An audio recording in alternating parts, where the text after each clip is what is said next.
Ku kenal kau lalu jatuh cinta bagai pertama gitu.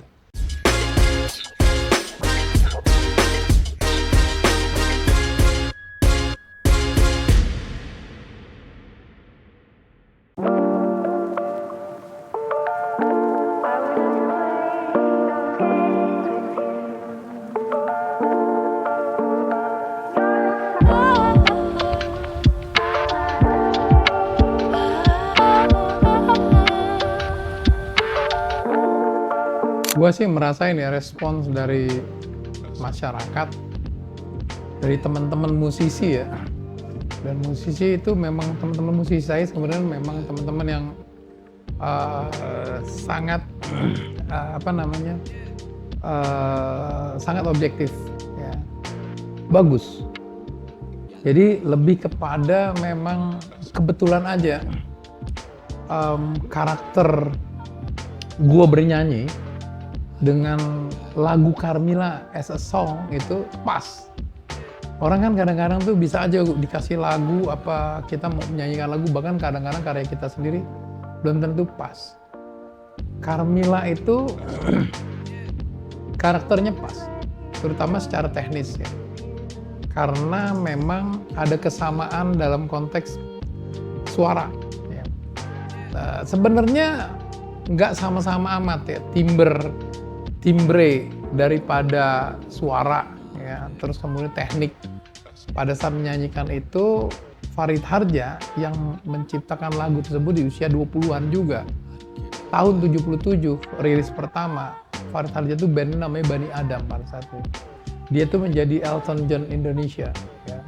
Itu banyak menyanyikan lagu dengan teknik atau jenis suara yang namanya vibrato. Jadi vibrato itu yang pakai gitar itu. Ku kenal kau lalu jatuh cinta bagai pertama gitu. Elvis Presley, Demis Roses itu model nyanyinya begitu pada saat itu. Emosinya itu gampang terbentuk di cara dia menyanyikan. Nah saya sebenarnya dari dulu waktu saya bermain musik, waktu saya dengan band progressive rock, ya art rock Makara di tahun 80-an, tepatnya 84 sampai dengan sekarang masih ada Makara. Tapi Makara yang versi pertama dengan Ari Mukti itu selesai di tahun 88-89, rekaman 86. Itu suara saya udah keluar vibrasinya. Nah, cuman waktu itu memang kemasan musiknya tuh art rock.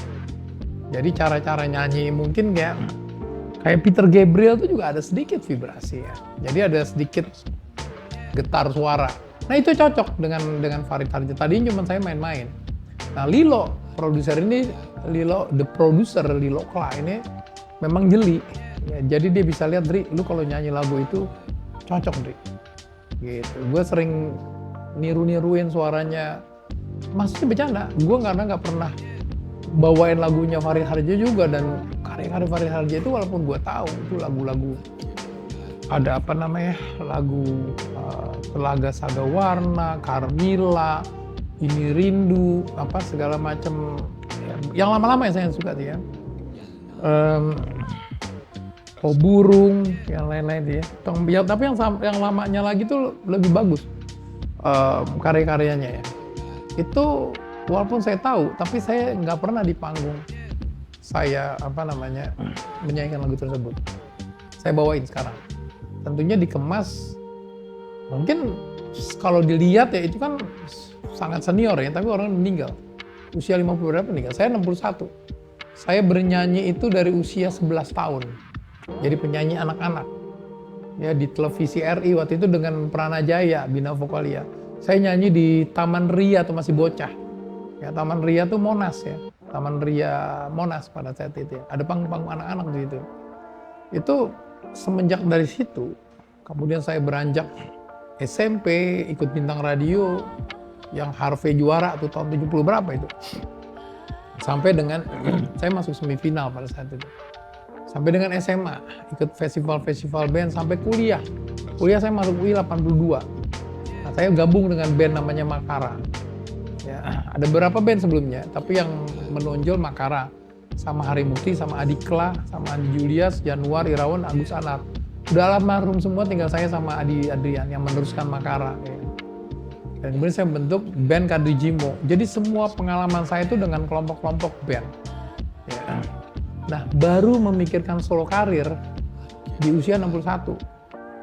Di musik tuh nggak ada ininya, nggak ada batasan. Yang jelas tuh produk lu kayak apa. Produk lu dilakukan, dan gue nggak mau dianggap bahwa karena mungkin gue punya kesibukan aktivitas lain sebagai lawyer, sebagai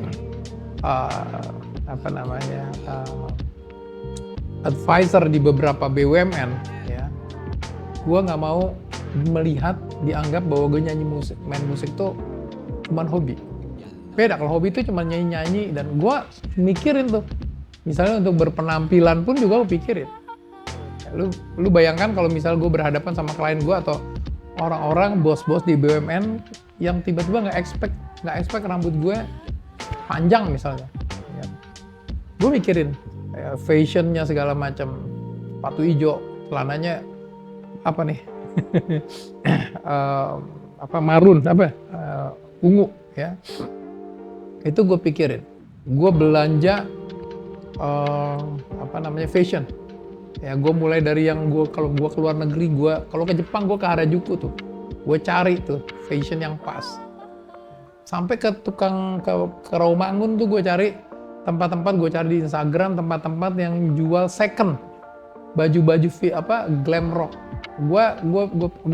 Gue cari, gue hunting untuk bisa supaya gue bisa berpenampilan menarik, disesuaikan dengan presentasi musik yang gue akan lakukan. Itu bukan hobi. Ya.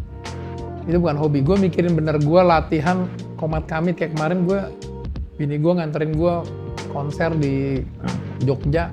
Seharian bini gue tuh merasakan, gila ya ternyata ya. Gue bilang, wah gue mesti konsentrasi Komat Kamit, ngapalin lirik terakhir. Terus gue pakai headset gue, kenapa headset gue selalu di sini?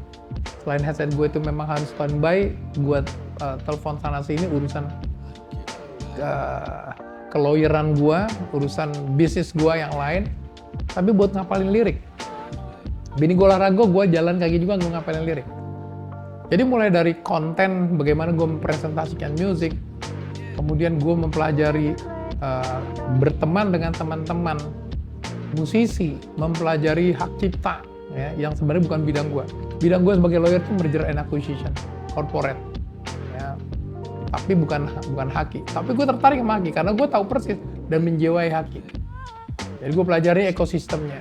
Gue sama-sama teman-teman tuh membuat kelompok-kelompok FGD untuk bahas tentang royalti, ya. Untuk bahas tentang ekosistem musik, untuk bahas tentang bagaimana ya bisa sampai konser-konser tuh sering batal sekarang. Orang tuh kayaknya bikin konser, yang penting dapetin pre-sale, dapet duit, terus ngabur, bilang nanti uangnya mau dikembalin. Bisa banyak begitu loh. Karena di Indonesia nggak ada sertifikasi buat promotor.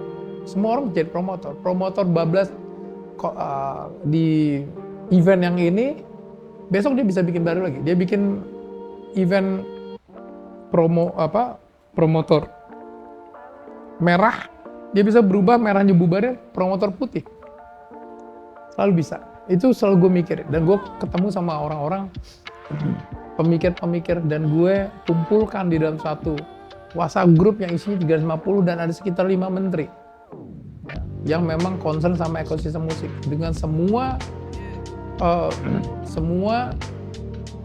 pelaku, dia baik itu penyanyi, komposer, musisi, backstager, publicist, wartawan, ada semua di situ. Ya. Promotor, terus kemudian sound engineer, semua ada di situ. Bahkan profesor-profesor haki ada di situ. Itu gue yang ngumpulin. Ya, gue berdua sama si Ade namanya, Ade Andrin. Sebentar, dengan demikian gue menyatakan bahwa gue bukan hobi. Memang gue menyelami banget, Van, musik ini dari segala macam aspek. Jadi kalau orang mau debat sama gue, dia akan ketemu gue bukan hanya lihat dari satu sisi, dari banyak sisi. musisi semua itu hampir semua kenal gue. Instagram gue mungkin gak terlalu banyak, tapi follower gue itu adalah orang-orang terkenal. Gue aja mungkin gak terkenal, tapi yang follow gue orang-orang terkenal di ekosistem musik.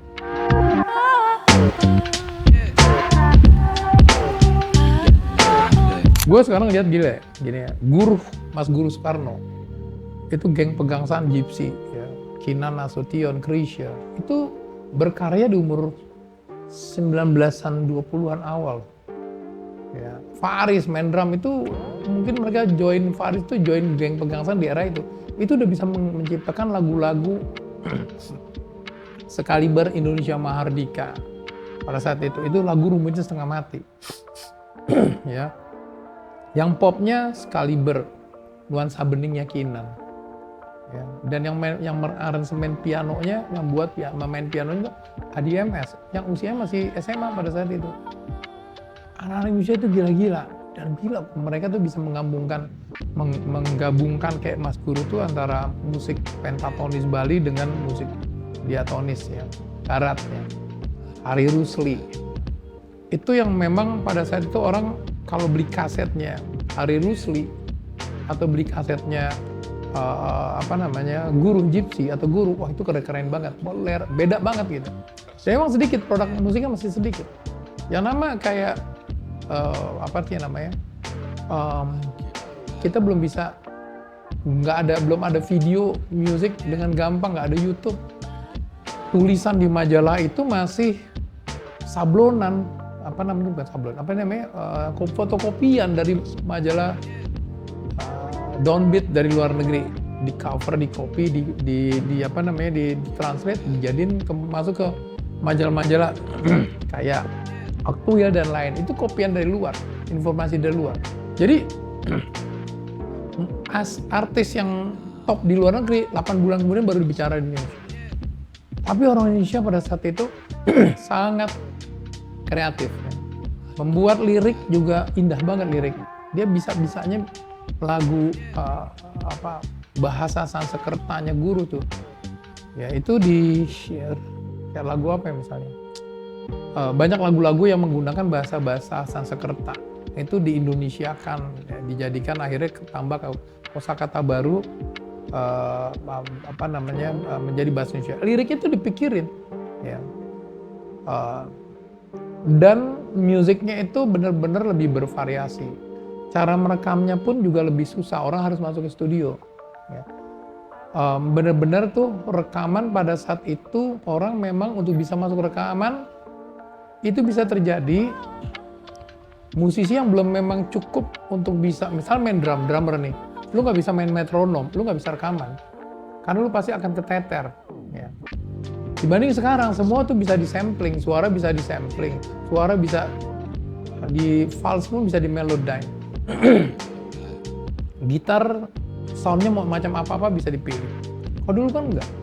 Apalagi sekarang udah ada AI. AI itu sekarang banyak beredar ya. AI itu beredar di sosial media. Teman-teman bisa produktif membuat lagu dengan AI. Nggak bisa dihindari. Suaranya suara orang lain. Tiba-tiba penyanyi luar negeri menyanyi seolah-olah lagunya si karakter Glenn Fredly di lagu Glenn Fredly, seolah-olah dia nyanyiin itu. Padahal kan sebenarnya itu AI. Ya, dipilih karakter vokalnya, karakter lagunya, dia bisa ngarang lagu. Vokalnya nggak ada false lagi.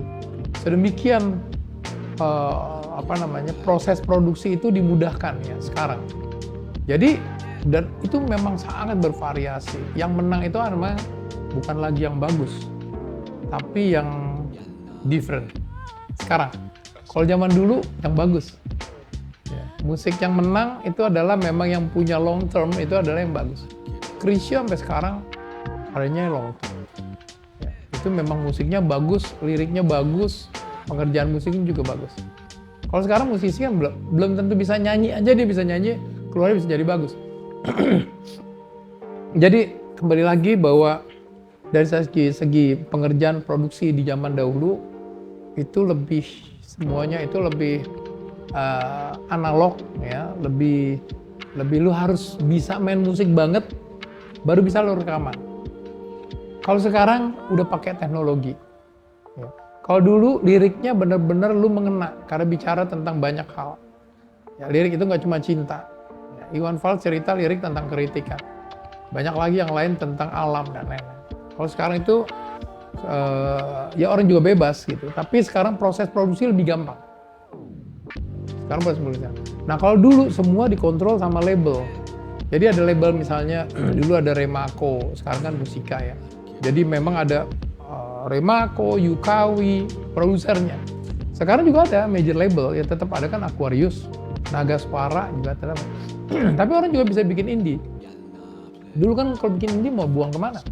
Oh sekarang bisa. Lu tinggal hubungin agregator, lu bisa masuk Spotify, Langit Music dan lain. Promosinya lu nggak pakai biaya promosi, men. Dari sekarang lu udah main TikTok dan lu kemudian sosial media lu kembangin. Itu murah, nggak bayar. Ya.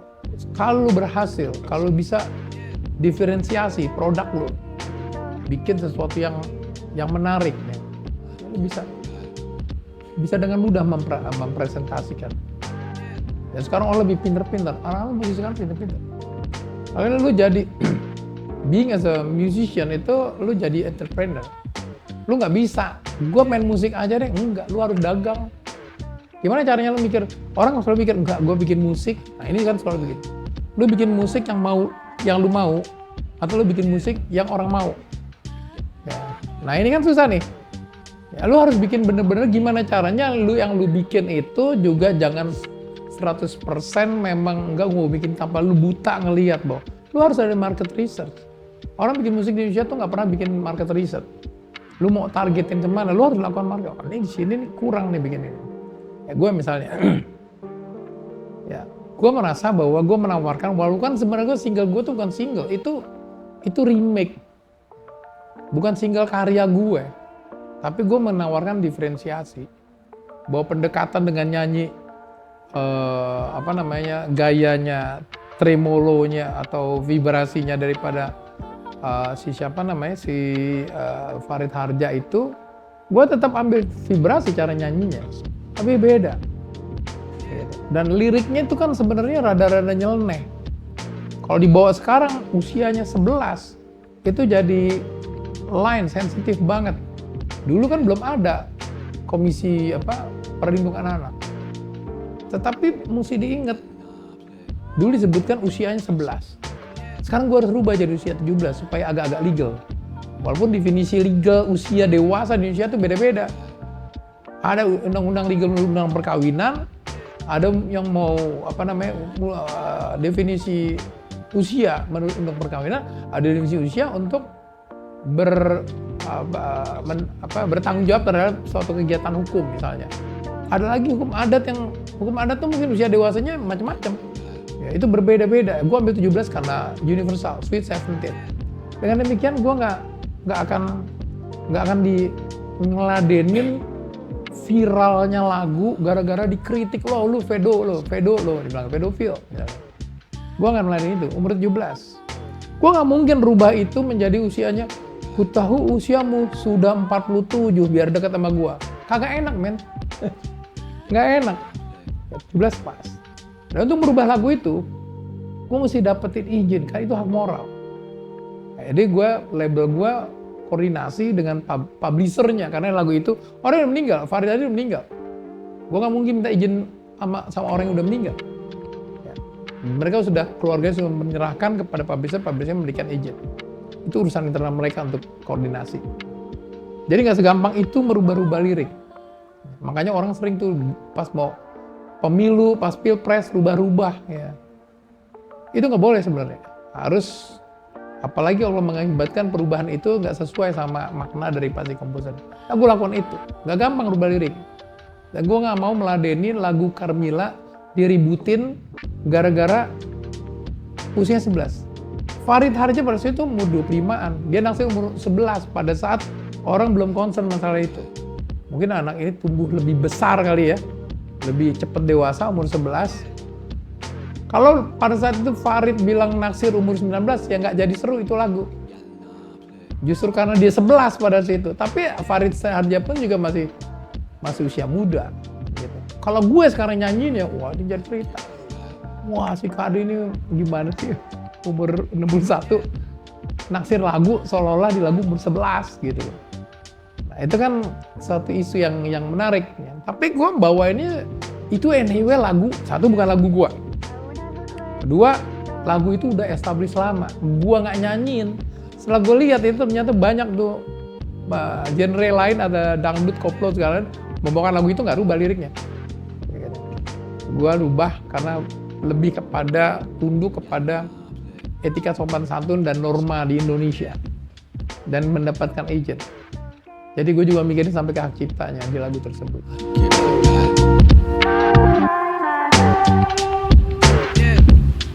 Gue mau nyampein, jadi ada orang di Naga Suara tuh yang menurut gue cukup tim-timnya tuh kreatif ya. Sekarang gini, lu bikin video, gue pernah bikin video sampai 250 juta lo biayanya, gue ke Jepang, gue ke Sydney untuk lagunya band gue dulu namanya The Kadri Jimo. Ya, salesnya apa namanya, penjualannya ya biasa aja. Jadi nggak lu harus sekarang lu pada cost efficiency. Sekarang gimana caranya dengan produk gue yang ada, dengan penampilan gue bisa tampil. Nah, ditampilin sama tim kreatifnya Naga Suara, dibuat seolah-olah itu kayak vlog. Kayak apa sih, lu bikin kayak selfie begitu loh. Jadi lu tampilin begitu, dan gue memang seneng berdandan. Jadi gue cocok-cocokan, apa dia bilang, gue pengen pakai celana cutbray dong. Gue pengen rambut gue, kadang-kadang rambut gue tuh gue bikin kayak seneng-seneng gue aja. Kadang-kadang kayak Kurt Cobain, kadang-kadang kayak apa namanya Sammy Hagar karena gue agak-agak kembang-kembangin gitu ya. Kadang-kadang orang bilang kayak Kangen Band, kayak Stock on You, ya terserah orang mau ngomong apa. Tapi gue seneng memang karena gue punya gue seneng tampil tuh nggak biasa. Ya, itu benar-benar gue jalan seperti apa adanya. Dan memang gue merasa juga begitu. Gue merasa mungkin orang ngomong gue bahwa multitasking, gue ngerjain macam-macam. Mungkin sebagian orang juga ngomong multi talented. Gue punya talent di sana sini. Itu gue ada suatu cerita. Waktu gue kuliah di UI, nilai gue jatuh. Bokap nanya, kamu mau nyanyi? Karena gue sibuk sama Makara tuh, udah mulai manggung tuh keliling Jawa.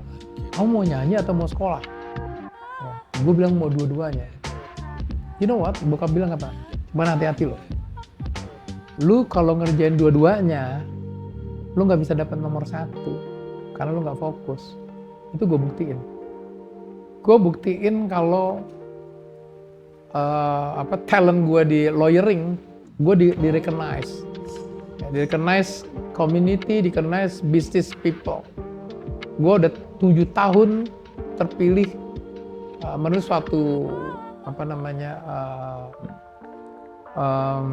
publikasi hukum luar negeri sebagai top 100 lawyer. Jadi gue 100 lawyer terbaik di Indonesia bersama lawyer-lawyer yang lain. Ya. Selama 7 tahun berturut-turut, gue menangani banyak transaksi besar, merger and acquisitions, korporasi di transaksi di bank, di badan usaha milik negara. Klien gue itu benar-benar yang menurut orang-orang itu transaksi yang memang transaksi signifikan. Kayak itu Bank Mandiri, Bank Danamon, Bank Permata itu mergernya gue menjadi tim inti pada saat itu, back in 2000, di era tahun 2000-an. Jadi gue merasa bahwa gue ada recognition, ya, bahwa gue dikenal sebagai lawyer juga ya, nggak sembarang, ya nggak lawyer rata-rata. Di musik ya terus terang sih memang gue nggak nomor 1, tapi gue nggak pernah putus asa. Di usia 61 itu gue mainin musik dan gue nggak berusaha menjadi tiba-tiba suatu saat kayak gini. Rambut gue putih, gue nggak perlu cat hitam. Gue apa adanya, gue bilang Iwan Fals, tapi kan Iwan Fals itu udah established lama ya. Iwan Fals juga dengan ketuaannya dia oke-oke aja gitu. Tapi gue berusaha untuk juga bisa mempresentasikan apa yang ada di gue. Karena memang multi talented itu. Ada sedikit mungkin kalau bisa di Google ada ADHD, Attention Disorder. Ya, kurang lebih apa ya? Attention Disorder. Jadi itu semacam gue suka banyak ide-ide, mikir sini, mikir situ, lompat sini, lompat situ gitu ya. Tapi gue, dan biasanya orang ngomong, wah lu nggak akan ada yang selesai, enggak. Buat gue itu selalu gue buktikan gue bisa nyelesain apa yang gue emang udah mulai. Ya, kalau nggak berhasil ya udah nggak apa-apa. Tapi gue berusaha untuk bisa selesaikan semua itu. Gitu. Makanya gue dengan apa yang gue ada, gue bisa kemana-mana.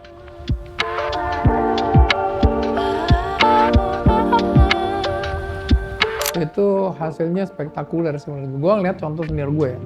Salah satu yang memberikan inspirasi gue, Tantowi Yahya.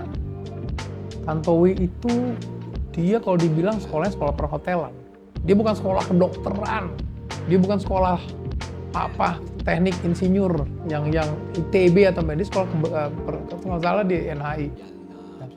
Tapi dia bisa menjadi MC. Dulu belum ada istilahnya host. Dan kuis-kuis yang memang berkelas. Dari situ dia bisa menjadi politician. Dia itu politikus baik, bukan politikus yang baik. Kalau politikus yang baik itu bisa aja nggak benar, tapi dia baik menjadi politician. Kalau Tantowi itu politisi yang punya integrity, punya reputasi. Dia pernah jadi juru bicaranya Prabowo waktu Pilpres pertama. Dia ada di Golkar juga lumayan high level. Ya, terus dia juga karena itu dia bisa nyanyi country. Dia sekarang develop ini country, banyak dikerjain. Dia bisa jadi dubes keliling. Gua harap suatu saat dia bisa jadi menteri luar negeri. Ya. Jadi dari situ gua ngeliat, wah Tantowi itu bener-bener smooth banget berkomunikasi sama orang. Nah itu salah satu yang memberikan inspirasi buat gua. Ya. Bahwa dengan musik dan lawyering itu lu dapet network. Gua sering banget ketemu, kayak Lilo aja kalau ketemu gua, gaya-gayaan tuh dia sering ngomong, wah you talk to my lawyer, sambil nunjuk gua gini. Dia seneng, musisi itu seneng ketemu lawyer beneran. Ya. Nah di kalangan musisi mereka seneng karena gue lawyer, di kalangan lawyer atau di kalangan business people dia seneng karena gue bisa nyanyi. Jadi gue boleh rambut gondrong. Itu nggak ada klien-klien internasional itu yang ketemu gue tiba-tiba, nih lawyer dari mana sih, ini kok rambutnya gondrong nih, from the street, enggak. Mereka tahu, mereka udah Google lihat reputasi gue. Kadang-kadang anak buah gue atau siapa yang ngomong, oh Kadri, he's real rocker. Ya. Jadi mereka udah lihat, weh, oh, can I see your YouTube? Ada YouTube nggak? Gue nunjukin lah gue YouTube. Mereka seneng. Jadi seni ini menurut gue, art ini, wah ini segalanya nih. Art ini membuat, menurut gue adalah otak kanan atau kiri gue nyatu di art. Ya. Art itu juga aset. Art itu bisa berkembang. Ada istilah itu ya. Ars longa vita brevius. Bahwa seni itu panjang, bahkan lebih panjang daripada usia komposernya, penciptanya. Penciptanya bisa mati. Seni itu terus ada. Lu bayangin dari situ berarti lu bisa monetisasi banyak, lu bisa kapitalisasi. Jadi seni itu bisa gue jadiin juga jembatan gue untuk bisa ketemu orang macam-macam. Lawyer juga gitu. Orang selalu, gue seneng kalau misalnya di seni, gue selalu, Edri lu nyanyi dong. Ya. Sebaliknya gue sering ketemu orang lawyer, orang yang butuh hukum juga sama. Pada saat dia ketemu gue, dia posisinya nggak equal. Dia orang butuh, kayak orang lu kalau datang ke dokter, gue sakit nih. Nah, dia datang, gue sakit nih, perusahaan gue sakit. Gue minta advice dong kalau gini gimana? Oh gue posisi gue ada di sini. Karena dia minta tolong sama gue memberikan advice untuk hal ini. Ya, di seni juga sama. Lo begitu sini cair semuanya. Semua cair. Suatu permasalahan yang kira-kira, gue banyak ada kasus-kasus yang dimana. Gue pernah ada satu klien gue, Rups, stuck, deadlock, pemegang sahamnya nggak setuju. Terus kemudian ada yang mengumumkan, ini our lawyer is also singer. Gue suruh nyanyi, we are the champion man. Ketawa-tawa orang itu seneng. Bahwa kita mesti menang, we are the champion my friend. Itu cair, mereka sign. Itu benar-benar terjadi di Malang. Gue root di satu hotel di Malang, deadlock, terus gue nyanyi. Jadi memang benar-benar seni ini bisa bawa lu kemana-mana. Dengan seni ini gue bisa kemana-mana. Kayak begitu. Akhirnya gue membentuk branding, Van. Branding gue, orang si Once yang ngomong gue, ini singing lawyer, gitu. Akhirnya kita bikin sekarang grup singing, The Singing Lawyers. Gue, Once sama Tony Wenas. Di antara kita bertiga tuh juga punya achievement. Tony nggak main-main, dia dari dulu nyanyi. Gue masih, Ton, lu nyanyi hobi nggak sih? Oh, enggak. Tony kalau gue ajakin acara, Tony Wenas, CEO-nya Freeport, gue acara apa namanya, acara ibu-ibu tuh apa namanya, bikin charity. Tony datang pakai jas nyanyi lagu Queen, duet sama gue. Jadi kita ada Tony Wenas di Singing Lawyers yang memang top lawyer, top CEO, tapi juga musisi yang bagus, musisi yang dedicated, tahu jadwal latihan, tahu bagaimana dia berpenampilan, nggak ada istilahnya pakai catatan nyanyi. Kemudian Once itu Once itu seorang penyanyi yang juga punya talenta lain. Dia punya background hukum yang bagus, ya. Sehingga dia juga dengan nyanyi tersebut, dan kemudian dia menurut gue dia bukan sekedar penyanyi karena ada isinya juga, otaknya ada isinya. Dia bisa terpilih. Bahkan gue bilang, lu menang ngalahin orang-orang yang memang politician loh, yang sebenarnya ada di situ. Lu jadi harus benar-benar lu jadi wakil rakyat, ya. Karena lu ngegeser orang, Cek. Jadi gue seneng ketemu orang-orang yang pemikir kayak gitu.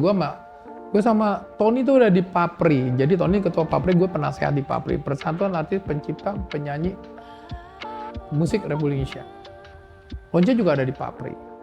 Once juga ada tim hukum di FESMI, Federasi Serikat Musisi Indonesia. Ada si Yofi di situ. Nah, gue juga ada sebagai pengawas di AMI Awards. Jadi ini musisi-musisi ini juga memang nggak hanya teman-teman deket saya, itu mereka nggak cuma mikir nyanyi, tapi juga mikir ekosistem supaya bisa lebih bagus, supaya kita bisa nih jangan sendiri-sendiri, juga harus bisa ekspor musik. Kita bisa kuasain musisi-musisi indie Indonesia itu bisa udah tampil di mana di Singapura. Musisi Melayu rock Indonesia, Charlie Van Houten, apa sih, ST12, Rosa, Melly, menguasai Malaysia loh, sampai mau di demo di Malaysia. Ya.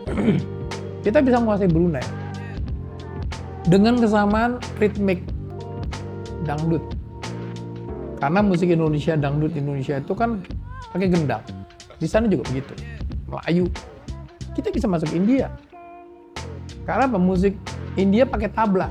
Indonesia juga deket dangdutnya. Kita bisa juga masuk ke Middle East. Karena irama padang pasir itu juga deket sama musik Indonesia. Lu bayangkan kalau ada artis Indonesia yang muda, kayak siapa sih namanya? Via Valen udah agak ini ya, ada yang lebih muda lagi mungkin ya. Siapa itu namanya? Kalau dibikin musik dangdutnya itu lebih modern, kolaborasi sama penyanyi terkenal di India, lu dapat market berapa? India penduduknya berapa? 1,5 miliar. Indonesia 270. Lu punya hampir 2 miliar market lu kalau bisa ada kolaborasi antara penyanyi Indonesia dengan sana. Itu harus dibiarkan. Nggak bisa yang terjadi sekarang, artis Indonesia ngurus-ngurus sendiri. Gue banyak sering kedatangan teman-teman untuk minta bantuan supaya sama pemerintah, karena gue berkomunikasi sama pemerintah, bisa bayarin tiket, bayarin akomodasi atau apa buat, karena ada undangan festival, tapi masih sporadis. Kita nggak pernah benar-benar pemerintah itu mengatur, membuat agensi promo artis Indonesia. Jadi nggak kayak Anggun yang berusaha sendiri, atau Agnes yang berusaha sendiri cari agensi di luar, atau Dira yang pontang-panting sendiri ke Perancis. Itu harus benar-benar diatur kayak Korea. Itu yang gue pernah juga bikin sama teman-teman tim untuk mengusulkan waktu itu untuk dalam rangka Pilpres ya, bahwa ekosistem musik Indonesia harusnya juga selain membenahi hal-hal yang sifatnya digital rekaman, tapi juga live baik di lokal, perizinan, royalti, termasuk juga masalah ekspor musisi Indonesia ke luar negeri dengan kerjasama nggak bisa dilepasin begitu, tapi diatur kayak Korea mengatur. Korea tuh bekerja sama antara konglomeratnya itu cable itu ya dengan artisnya ditempel. Jadi artisnya juga mempromosikan LG, Hyundai, Samsung. Ya. Jadi otomatis itu masuk. Lu tau nggak musisi Korea? Kan nggak mainin lagu Korea, cuman bahasanya doang. Tapi Western, musiknya musik Western. Rambutnya diputih-putih, mukanya disamain gitu.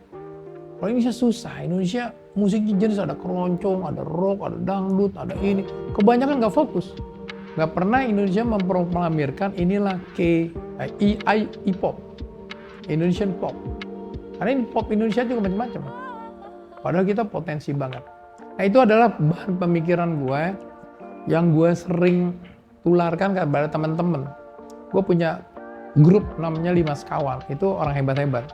Ada Tantowi Yahya, ada Triawan Munaf, bekas ketua Bekraf, kepala Bekraf, ya, bahkan Badan Ekonomi Kreatif, tingkat menteri di era Jokowi pertama ya. Ada Chandra Darusman, orang ahli yang memang bekerja untuk copyright dunia, ya, WIPO, dan Yofi, sama gue berlima. Kita selalu mikirin tentang, ini pada ribut lagi nih, pada gugat-menggugat, apa sih mau digugatin gitu loh. Larang-melarang nyanyi. Gitu. Itu masalah ketidakpuasan terhadap hak cipta di Indonesia. Masalah yang memang mesti dibenahi. Tapi pembenahannya nggak bisa secara secara tidak konstitusional.